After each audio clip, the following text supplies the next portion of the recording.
Hello guys, कैसे हैं आप सब। उम्मीद करता हूं कि आप सब लोग स्वस्थ होंगे और अपनी पढ़ाई में व्यस्त होंगे।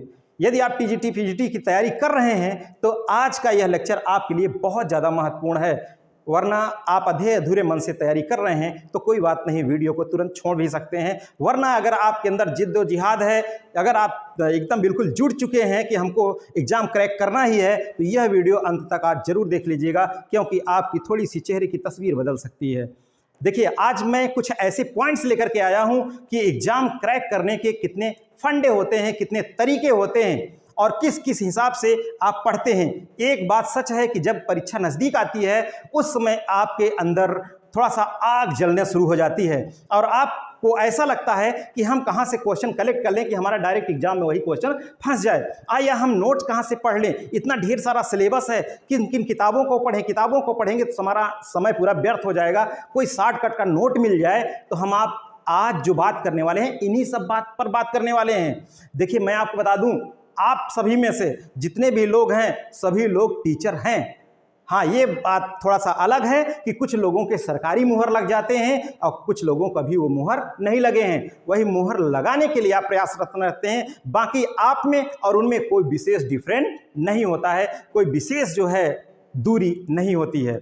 देखिए, मैं आपको बता दूं, पढ़ाई करने के दो तरीके होते हैं। एक लॉन्ग टर्म का मतलब है कुछ लोग पढ़ते हैं तो किसी भी चैप्टर का, पूरे टॉपिक का पोस्टमार्टम करना शुरू कर देते हैं और एक ही टॉपिक में लगभग 2-3 महीने लगा देते हैं। नहीं, तो ऐसी तैयारी आपको नहीं करनी है यदि आपको एग्जाम क्रैक करना है। हाँ, उस तरह से पढ़ाई आपको करनी है। कब करनी है? जब आप पीएचडी क्वालिफाई करना चाहते हो। तो पीएचडी करना चाहते हो, नेट क्वालिफाई करना चाहते हो तो उस तरह से आप पढ़ाई करिए। लेकिन अगर उस तरह से पढ़ाई करेंगे तो आपका टीजीटी में बहुत कम चांसेस हैं, क्योंकि बहुत समय चला जाता है और आप उसी में उलझन में आ जाते हैं। पढ़ाई करने का तरीका क्या है, आज वो तरीका देखिए। कुछ पॉइंट्स को मैं लेकर के उपस्थित हुआ हूं कि कैसे आप उन पॉइंट्स से उन क्वेश्चन को निकालेंगे। तो देखिए, जैसे सेक्सुअल रिप्रोडक्शन में बैक्टीरिया आ गया, बैक्टीरिया में सेक्सुअल रिप्रोडक्शन से भी क्वेश्चन आ जाते हैं। कैसे? 3 प्रकार का है, एक तो ट्रांसडक्शन और दूसरा ट्रांसफॉर्मेशन, तीसरा कंजुगेशन। ट्रांसडक्शन, ट्रांसफॉर्मेशन, कंजुगेशन, यहां से क्वेश्चन कैसे आते हैं? क्वेश्चन आते हैं कि ट्रांसडक्शन की खोज किसने किया? तो किया जिंडर और लीडरबर्ग ने किया। जिंडर और लीडरबर्ग ने किया।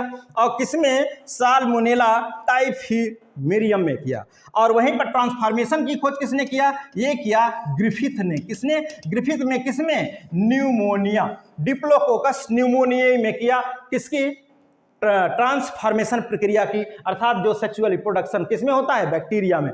3 प्रकार का है। कंजुगेशन की खोज लीडरबर्ग और टाटम में। किसमें किया? ई कोलाई, इस्चेरिया कोलाई में किया। यहीं से क्वेश्चन नहीं, देखिए क्वेश्चन ऐसे निकलते हैं। इसको आप स्क्रीनशॉट ले लीजिए और देख लीजिएगा कि आप जब हल करने लगेंगे तो कितना हेल्पफुल होता है यह लेक्चर आपके लिए। अगला देखिए, अगली खास बात, जैसे आप कैनाल सिस्टम स्पंज में पढ़ रहे हैं तुलनात्मक, वहीं पर आप तुरंत नोट करते चले जाइए, मोटा मोटा एकदम बिल्कुल, ठीक है। जैसे इसमें स्पंज में कैनाल सिस्टम 3 प्रकार का है, ascon type, sycon type, leucon type. तो एस्कॉन टाइप का किसमें होता है? ल्यूकोसोलोनिया में। और साइकॉन टाइप का कैनाल सिस्टम किसमें? साइफा अथवा साइकॉन में। ल्यूकॉन टाइप का किसमें? स्पॉन्जिला में, ठीक है। स्पॉन्जिला जो कि एक फ्रेश वाटर स्पंज है। इसके लिए मैंने बताया था, आप पढ़ेंगे क्या? एली सासा ल्यूस्पा, एली सासा ल्यूस्पा, ठीक है, ल्यूस्पा। देखिए, ए का मतलब एस्कॉन टाइप, ली का मतलब ल्यूकोसोलोनिया। एस्कॉन टाइप किसमें होता है? ल्यूकोसोलोनिया में। साइकॉन टाइप किसमें होता है? साइफा में अथवा साइकॉन में। ल्यूकॉन टाइप किसमें होता है? स्पॉन्जिला में, ठीक है। अब यही अगला जो प्रोसेस है देख लीजिए जरा, अगला जो हमारा चार्ट है, यहां से भी क्वेश्चन बहुत आते हैं, ठीक है, यहां से भी क्वेश्चन बहुत आते हैं। जैसे क्रोमोसोमल एबनॉर्मेलिटीज, यहाँ से जैसे क्रोमोसोमल एबनॉर्मेलिटीज है, जैसे आप जानते हैं क्रोमोसोम 2 प्रकार का है शरीर में, एक सेक्स क्रोमोसोम और एक ऑटोसोम, ठीक है। ऑटोसोम और सेक्स क्रोमोसोम, ऑटोसोम की संख्या 44 है अर्थात 22 जोड़ी, और एक सेक्स क्रोमोसोम 1 जोड़ी है अर्थात 2 है। या तो XX होगा या तो XY होगा। तो अब यहाँ पर डिसऑर्डर आ जाते हैं, जैसे ऑटोसोमल डिसऑर्डर है ये, अर्थात ये ऑटोसोम में जो है त्रुटि के कारण कुछ डिसऑर्डर होते हैं, और एक जोड़ी जो सेक्स क्रोमोसोम होता है उसमें त्रुटि के कारण कुछ जो है डिसऑर्डर होते हैं। ये डिसऑर्डर बहुत पूछते हैं, तो इसको देख लीजिए। जैसे यहाँ पर ध्यान दीजिए, पहला है डाउन सिंड्रोम। कौन सा? Down syndrome. दूसरा है एडवर्ड सिंड्रोम, तीसरा पटाउ सिंड्रोम, फिर क्राइडुचैट सिंड्रोम। ये देख लीजिए 3 हैं। इसको आप कह लीजिए DEPC, DEPC। अब ये DEPC को ध्यान रखिएगा। अब यहाँ पर डाउन सिंड्रोम में जो क्रोमोसोम की संख्या 21वीं जोड़ी गुणसूत्र पर बढ़ती है, अर्थात वहाँ पर 21वीं जोड़ी गुणसूत्र पर बढ़ती है। अच्छा, डाउन सिंड्रोम को मैंगोलियन इडियोसी भी कहते हैं, ठीक है। अब ये 21वीं जोड़ी गुणसूत्र पर बढ़ती है, इस कारण से जब बढ़ने के कारण 46 के स्थान कितना हो जाता है, 47। अब यहाँ पर एडवर्ड सिंड्रोम में क्या है, 18वीं जोड़ी गुणसूत्र पर यहाँ पर भी बढ़ जाता है एक गुणसूत्र, अर्थात 46 स्थान पर 47। पटाउ सिंड्रोम में भी 13वीं जोड़ी गुणसूत्र पर बढ़ता है। देखिए 21, 18, 13, 5, इसको ध्यान रखिएगा। 21, 18, 13, 5, ये ध्यान रखिएगा क्योंकि 21 में से -3 करेंगे 18, इसमें से 5 करेंगे तो 13, फिर इसमें से जो है 13 में से जो है माइनस करेंगे 8 तो कितना 5। तो आप ऐसे ध्यान रखिएगा DEPC अर्थात 21, 18, 13, 5, इसमें 47, 47, 47, इसमें कितना हो गया 45। क्राइडुचेट सिंड्रोम में इसमें क्या होता है, 5वीं जोड़ी के गुणसूत्र के छोटी भुजा का विलोपन हो जाता है। विलोपन मतलब इसमें शॉर्ट हो जाता है, विलुप्त हो जाता है। तो 5वीं जोड़ी भुजा पर गुणसूत्र के जब विलुप्त हो गया 46 के स्थान पर कितना हो जाता है 45। अब यहाँ पर ये तो ऑटोसोमल है, पूरे देख लीजिए ऑटोसोमल है। अब यहाँ सेक्स क्रोमोसोमल डिसऑर्डर है, जैसे इसमें टर्नर सिंड्रोम और क्लिनफेंटल सिंड्रोम और सुपर मेल और सुपर फीमेल।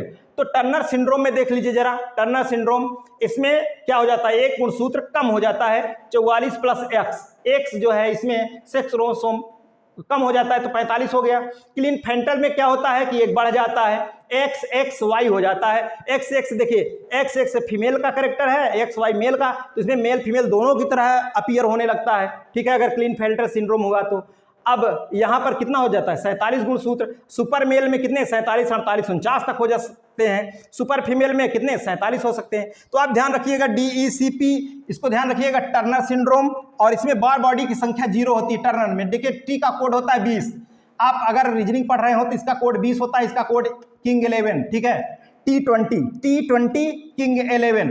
अब 11 इसमें बार बॉडी की संख्या 1 होती है, इसके बाहर संख्या 1 ले लिए 1, इसमें बार बॉडी संख्या 0 होती है, ये वाला पहला वाला, अच्छा ठीक है, यहाँ 0 और यहाँ 1। तो इस तरीके से इसका भी स्क्रीनशॉट ले लीजिए, बहुत महत्वपूर्ण है, इनको भी आप नोट कर लीजिए और यहाँ से क्वेश्चन आना ही आना है। अगला देखिए जरा, यहाँ से भी जैसे क्वेश्चन आते हैं, कुछ चीजें ऐसी होती हैं केवल आपको क्वेश्चन ही देखने पड़ते हैं, क्वेश्चन आपका फंसना चाहिए। जैसे एन्यूप्लॉइडी, इसमें एन्यूप्लॉइडी 3 प्रकार की है, हाइपोप्लॉइडी, हाइपरप्लॉइडी और मिक्सप्लॉइडी, ठीक है। हाइपोप्लॉइडी, हाइपरप्लॉइडी और मिक्सप्लॉइडी। हाइपोप्लॉइडी ये देखिए इसमें जैसे मोनोसोमी है, डबल मोनोसोमी और नलीसोमी, इसका ये फॉर्मूला यही पूछता है भाई। ये क्वेश्चन आप अगर देखेंगे तो ये पूछा है, तो अब इसको आप ध्यान रखिएगा कैसे। Hypoploidy, hyperploidy, mixoploidy, hypoploidy, monosomy, double monosomy, nullisomy. Monosomy में देखिए 2n-1, 2 में से घट जाएगा 1 मोनो। डबल मोनोसोमी 2 बार 1 घटेगा, अर्थात 2n-1 2 बार घटा, यहाँ 2n-1 है, यहाँ एक और -1 हो गया। अब नलीसोमी में 2n-2 हो गया, -2 हो गया, ठीक है, ध्यान रखिएगा। अब इसमें क्या करना है, दोनों को कंपैरिजन करना है। इसमें जहां जहां माइनस हुआ है यहां सब जगह प्लस हो जाता है, बस यही अंतर है हाइपरप्लॉइडी में। ट्राइसोमी में देखिए 2n+1, 2 1 3 हो जाएगा ट्राई। और डबल ट्राइसोमी में 2n+1+1, यहाँ देखिए -1 है, +1, यहाँ -1, यहाँ +1।